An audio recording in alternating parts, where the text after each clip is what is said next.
പാവപ്പെട്ട ഒരുപാട് ആളുകളുടെ ചികിത്സാ ആവശ്യത്തിനുള്ള ഫണ്ട് കണ്ടെത്തുന്നതിന് വേണ്ടിയിട്ട് ഒരുപാട് നന്മയുള്ള ചാരിറ്റി പ്രവർത്തകരൊക്കെ സോഷ്യൽ മീഡിയ വഴി ലക്ഷങ്ങളും കോടികളും വലിയ എമൗണ്ടിലൊക്കെയാണ് ഫണ്ട് റേസിംഗ് നടത്തുന്നത്. ഇതുപോലെ ഒരു ബിസിനസ് ആവശ്യത്തിനുള്ള ഫണ്ട് കണ്ടെത്തുന്നതിന് വേണ്ടിയിട്ട് പല തുള്ളി പെരുവെള്ളം പോലെ കിട്ടുന്ന ഇതുപോലൊരു ഫണ്ട് റേസിംഗ് നടത്താൻ കഴിയും. അതെ, ക്രൗഡ് സോഴ്സിങ്ങിനെ കുറിച്ചാണ് ഇന്നത്തെ വീഡിയോ. ഞാൻ സയ്യിദ്, ബിസിനസ് ടെക്നോളജി എന്ന വെബ് സീരീസിന്റെ മറ്റൊരു അധ്യായത്തിലേക്ക് എല്ലാവർക്കും സ്വാഗതം. ഒരു ബിസിനസ് തുടങ്ങുന്ന സമയത്ത് ഭൂരിഭാഗം ആളുകൾ ചിന്തിക്കുന്നത് ഈ ഫണ്ട് സോഴ്സിങ്ങിനെ കുറിച്ചാണ്. കാരണം ഫണ്ട് വളരെ അത്യാവശ്യമാണല്ലോ പല ബിസിനസ്സുകൾക്കും. എന്തായാലും ഫണ്ട് കണ്ടെത്തുന്നതിന് വേണ്ടിയിട്ട് പല രീതിയിലുള്ള മെത്തേഡുകളുണ്ട്. ഒന്നെങ്കിൽ സ്വന്തം പോക്കറ്റിലുള്ള പൈസ എടുത്ത് ബിസിനസ് ചെയ്യാം, അതല്ലെങ്കിൽ വേറെ ആരുടെങ്കിലും കടം വാങ്ങിച്ചിട്ടുള്ള പൈസ ഉപയോഗപ്പെടുത്താം, അതല്ലാന്നുണ്ടെങ്കിൽ ബാങ്കിൽ നിന്ന് പല രീതിയിലുള്ള ലോണുകൾ അവൈലബിൾ ആണ്. അതുമല്ലാന്നുണ്ടെങ്കിൽ പുറത്തുനിന്ന് പാർട്ട്നേഴ്സിനെ ക്ഷണിച്ചുകൊണ്ട് അവരുടെ നിന്ന് കിട്ടുന്ന ഇൻവെസ്റ്റ്മെന്റ് ഉപയോഗപ്പെടുത്തിയിട്ട് ബിസിനസ് ചെയ്യാം. അതല്ലാന്നുണ്ടെങ്കിൽ ഏഞ്ചൽ ഇൻവെസ്റ്റ്മെന്റ്, പ്രൈവറ്റ് ഇക്വിറ്റീസ്, അതുപോലെ തന്നെ വെഞ്ചർ ക്യാപിറ്റൽ ഇൻവെസ്റ്റ്മെന്റ് പോലുള്ള പല രീതിയിലുള്ള സ്ട്രക്ചേർഡ് ആയിട്ടുള്ള മെത്തേഡുകൾ അവൈലബിൾ ആണ്. അതൊക്കെ ഉപയോഗപ്പെടുത്തിയിട്ട് നമുക്ക് ബിസിനസ് ചെയ്യാം. ഇനി ഇതൊന്നും അല്ലാത്ത മറ്റൊരു വഴിയാണ് ക്രൗഡ് സോഴ്സിങ്. വളരെ തുച്ഛമായിട്ടുള്ള ചെറിയ എമൗണ്ട് ഒരുപാട് ആളുകളുടെ ഇടയിൽ നിന്ന് വാങ്ങിച്ച് അതിന് വലിയൊരു എമൗണ്ട് ആക്കി ശേഖരിച്ച് പല തുള്ളി പെരുവെള്ളം പോലെ എടുത്തു വെക്കുന്ന രീതിയാണ് ക്രൗഡ് സോഴ്സിങ്, അതല്ലെങ്കിൽ ക്രൗഡ് ഫണ്ടിങ് എന്ന് പറയുന്നത്. ഒരു വ്യക്തിയുടെ അടുത്ത് നിന്ന് വളരെ നിസ്സാരമായിട്ടുള്ള ചെറിയ എമൗണ്ട് മാത്രമേ കളക്ട് ചെയ്യുന്നു എന്നുകൊണ്ട് തന്നെ നമുക്ക് ഒരുപാട് ആളുകളിലേക്ക് ഇത് എത്തിക്കണം, ഒരുപാട് ആളുകളുടെ അടുത്ത് കളക്ട് ചെയ്യണം, എന്നാൽ മാത്രമേ നമുക്ക് ആവശ്യമുള്ളൊരു ഫണ്ടും അല്ലെങ്കിൽ ആവശ്യത്തിൽ അധികമുള്ളൊരു ഫണ്ട് നമുക്ക് കളക്ട് ചെയ്യാൻ കഴിയുള്ളൂ. ചുരുക്കി പറയുകയാണെന്നുണ്ടെങ്കിൽ ഒരു വലിയ റീച്ച് ഉണ്ടാക്കിയെടുക്കുന്നത് വളരെ അത്യാവശ്യമാണ്. അതിന് ഉപയോഗിക്കാൻ പറ്റിയ പ്രധാനപ്പെട്ട പ്ലാറ്റ്ഫോം സോഷ്യൽ മീഡിയ പ്ലാറ്റ്ഫോമുകൾ തന്നെയാണ്. ഈ സോഷ്യൽ മീഡിയ കാലഘട്ടത്തിന് മുമ്പ് തന്നെ ഇതുപോലുള്ള ക്രൗഡ് സോഴ്സിംഗ് നിലവിലുണ്ടായിരുന്നു. പക്ഷേ സോഷ്യൽ മീഡിയ വന്നതിന് ശേഷമാണ് ഒന്നുകൂടെ പോപ്പുലർ ആയതും ആവശ്യത്തിൽ അധികമുള്ളൊരു പണം ഇതിനകത്ത് നിന്ന് കളക്ട് ചെയ്യാൻ കഴിയുന്നതും സോഷ്യൽ മീഡിയ വന്നതുകൊണ്ട് തന്നെയാണ്. ഇനി നമ്മൾ ടാർഗറ്റ് ചെയ്തിട്ടുള്ള എമൗണ്ട് വളരെ വലിയൊരു എമൗണ്ട് ആണെന്നുണ്ടെങ്കിൽ സാധാരണ നമ്മൾ ഉപയോഗിക്കുന്ന ഫേസ്ബുക്ക്, വാട്സപ്പ് പോലുള്ള സോഷ്യൽ മീഡിയ പ്ലാറ്റ്ഫോം വഴിയൊക്കെ നമ്മൾ ഇതിന്റെ റീച്ച് എത്തിച്ചിട്ട് അതുവഴി നമ്മൾ ഫണ്ട് കളക്ട് ചെയ്യാൻ ഉദ്ദേശിക്കുകയാണെന്നുണ്ടെങ്കിൽ അതിന്റെ റീച്ച് വളരെ കുറവായതുകൊണ്ട് തന്നെ അതിനകത്തൂടെ കിട്ടുന്ന എമൗണ്ട് വളരെ ചുരുക്കമായിരിക്കും ഉണ്ടാവുക. എന്നാൽ ഇതുപോലെ ക്രൗഡ് സോഴ്സിംഗിലേക്ക് ഇൻവെസ്റ്റ് ചെയ്യാൻ താല്പര്യമുള്ള ഒരുപാട് ആളുകളും കൂടെ ഉൾപ്പെട്ടിട്ടുള്ള കുറേ പ്ലാറ്റ്ഫോമുകൾ, വെബ്സൈറ്റുകളും കൂടെ അവൈലബിൾ ആണ്. അത് ഉപയോഗപ്പെടുത്തി കഴിഞ്ഞിട്ടുണ്ടെങ്കിൽ ഒരുപാട് വലിയ റീച്ചിനെ നമുക്ക് ഉണ്ടാക്കിയെടുക്കാൻ പറ്റും.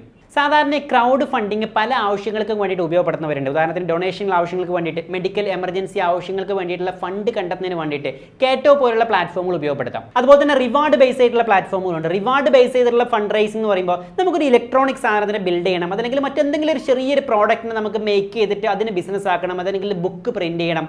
ഇതിനെ ബിൽഡ് ചെയ്ത് ഉണ്ടാക്കിയെടുക്കാൻ വേണ്ടിയിട്ടുള്ള ഒരു വലിയ എമൗണ്ട് ആ ഒരു പ്രോഡക്റ്റ് ഡെവലപ്പ് ചെയ്തതിന് ശേഷം മാർക്കറ്റിൽ കൊടുക്കുമ്പോഴുള്ള ആക്ച്വൽ പ്രൈസിലേറെ കുറഞ്ഞ എമൗണ്ട് ഒരുപാട് ആളുകളുടെ അടുത്ത് നിന്ന് നമ്മൾ വാങ്ങിച്ചിട്ട് ആ വലിയൊരു എമൗണ്ട് ആക്കിയിട്ട് ഈ സാധനത്തിനെ ബിൽഡ് ചെയ്തിട്ട് ഒരു ബിസിനസ് ആക്കി എടുത്തിട്ട് ആ ഒരു പ്രൊഡക്റ്റിനെ ബിൽഡ് ചെയ്തതിന് ശേഷം ഫണ്ട് തന്ന ആൾക്ക് ഈ ഒരു പ്രോഡക്റ്റിനെ അയച്ചു കൊടുക്കുക, റിവാർഡ് ആക്കി കൊടുക്കുന്ന രീതിയാണ് റിവാർഡ് ബേസ് ചെയ്തിട്ടുള്ള ഫണ്ട് റൈസിംഗ് എന്ന് പറയുന്നത്. അങ്ങനെ ആകുമ്പോൾ ക്യാഷ് തന്ന ആൾക്കും ലാഭമാണ്. കാരണം മാർക്കറ്റിൽ ആ ഒരു പ്രൊഡക്റ്റ് കിട്ടുന്നതിനേക്കാൾ ഒരുപാട് പ്രൈസ് കുറച്ചിട്ടാണ് ഇയാൾക്ക് ഇത് കിട്ടിയിട്ടുള്ളത്. കിക്ക് സ്റ്റാർട്ട്, ഇൻഡിഗോ പോലുള്ള പല പ്ലാറ്റ്ഫോമുകളും ഇതുപോലുള്ള റിവാർഡ് ബേസ് ചെയ്തിട്ടുള്ള പ്ലാറ്റ്ഫോമുകൾക്ക് ഉദാഹരണമാണ്. അതുപോലെ തന്നെ ഇക്വിറ്റി ബേസ് ചെയ്തിട്ടുള്ള പ്ലാറ്റ്ഫോമുകളും ഉണ്ട്. അതായത് നമ്മുടെ ബിസിനസ്സിനകത്തോട്ട് ചെറിയ എമൗണ്ട് ആണെങ്കിൽ പോലും അയാൾ ഇൻവെസ്റ്റ് ചെയ്ത് കഴിഞ്ഞാൽ ബിസിനസ്സിനകത്ത് നിന്ന് കാലാകാലത്തോളം ബിസിനസ്സിനകത്ത് നിന്ന് റിട്ടേൺ കിട്ടാവുന്ന രൂപത്തിലുള്ള ഒരു സംവിധാനത്തിലും ഈ ഒരു ഫണ്ട് റൈസിംഗ് ഉപയോഗിക്കാവുന്നതാണ്. ഇതുപോലുള്ള ക്രൗഡ് ഫണ്ടിംഗ് പ്ലാറ്റ്ഫോമുകളിലൊക്കെ നിങ്ങളുടെ ബിസിനസ്സിന് ആവശ്യമുള്ള നിങ്ങൾ ടാർഗറ്റ് ചെയ്തിട്ടുള്ള ആ ഒരു എമൗണ്ട് അല്ലെങ്കിൽ അതിൽ കൂടുതൽ എമൗണ്ട് നിങ്ങൾ കളക്ട് ചെയ്യണമെന്നുണ്ടെങ്കിൽ, കൂടുതൽ ഇൻവെസ്റ്റേഴ്സിനെ നിങ്ങളിലേക്ക് അട്രാക്ട് ചെയ്യണമെന്നുണ്ടെങ്കിൽ, അതല്ലെങ്കിൽ കൂടുതൽ റീച്ച് കിട്ടണമെന്നുണ്ടെങ്കിൽ ഇതിനകത്ത് നിങ്ങൾ ശ്രദ്ധിക്കേണ്ട പ്രധാനപ്പെട്ട ഒരു കാര്യം നിങ്ങളുടെ പ്രസന്റേഷനാണ്. കാരണം നിങ്ങളുടെ ബിസിനസ്സിന്റെ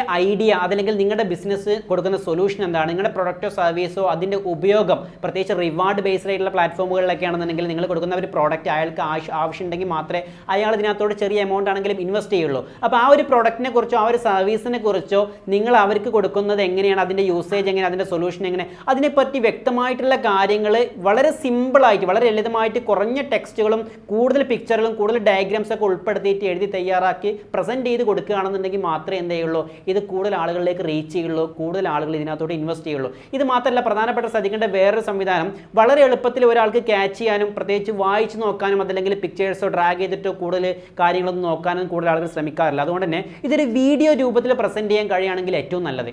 വീഡിയോ ഉണ്ടാക്കുമ്പോൾ വളരെ സിമ്പിളായിട്ട് എന്തെങ്കിലും കാട്ടിയിട്ടൊന്നും കാര്യമില്ല, വളരെ ഡീറ്റെയിൽ ആയിട്ട് കഴിയുമെങ്കിൽ ഒരു പ്രൊഡക്റ്റിൻ്റെ ഒക്കെ ആണെന്നുണ്ടെങ്കിൽ ആ പ്രൊഡക്റ്റ് എങ്ങനെ ഉപയോഗിക്കാം, ആ പ്രൊഡക്റ്റിൻ്റെ ഉപയോഗം എങ്ങനെയൊക്കെയാണ്, ഏതൊക്കെ സിറ്റുവേഷനിൽ ആ പ്രൊഡക്റ്റിനെ ഉപയോഗപ്പെടുത്താൻ പറ്റും, അതിൻ്റെ സൊല്യൂഷൻ എന്തൊക്കെയാണ്, അതിൻ്റെ വലിപ്പം, സൈസ്, കാര്യങ്ങൾ, അങ്ങനെ ഒരാൾ അറിയേണ്ട വ്യക്തമായിട്ടുള്ള കാര്യങ്ങളെല്ലാം ഉൾപ്പെടുത്തിയിട്ട് വളരെ ഡീറ്റെയിൽ ആയിട്ട് കഴിയുമെങ്കിൽ ഷൂട്ട് ചെയ്തിട്ട്, അതായത് അതിൻ്റെ ഒരു പ്രോട്ടോടൈപ്പ് ഒക്കെ നമ്മൾ ഉണ്ടാക്കിയെടുത്തിട്ടുണ്ടെങ്കിൽ അതിൻ്റെ ഉണ്ടാക്കിയെടുക്കുന്ന കാര്യങ്ങൾ എങ്ങനെയൊക്കെയാണ്, അത് ഫീസിബിൾ ആവോ, അതിനകത്ത് മറ്റുള്ള എന്തെങ്കിലും പ്രശ്നങ്ങൾ ഉണ്ടാവോ, ഇങ്ങനെ എല്ലാ കാര്യങ്ങളും വ്യക്തമായിട്ട് അയാൾക്ക് മനസ്സിലാവുന്ന രൂപത്തിൽ വിശദമായിട്ടുള്ള ഒരു വീഡിയോ ഉണ്ടാക്കിയെടുക്കൽ വളരെ നല്ലതാണ്. എന്തായാലും നിങ്ങളുടെ ബിസിനസ്, പ്രൊഡക്റ്റ്, സർവീസ് ഇതൊക്കെ നല്ല ആശയമാണെങ്കിൽ തീർച്ചയായിട്ടും ഇതുപോലൊരു ക്രൗഡ് ഫണ്ടിങ്ങിനായിട്ട് നിങ്ങളൊന്ന് ട്രൈ ചെയ്ത് നോക്കുക. തീർച്ചയായിട്ടും സക്സസ് ആവും.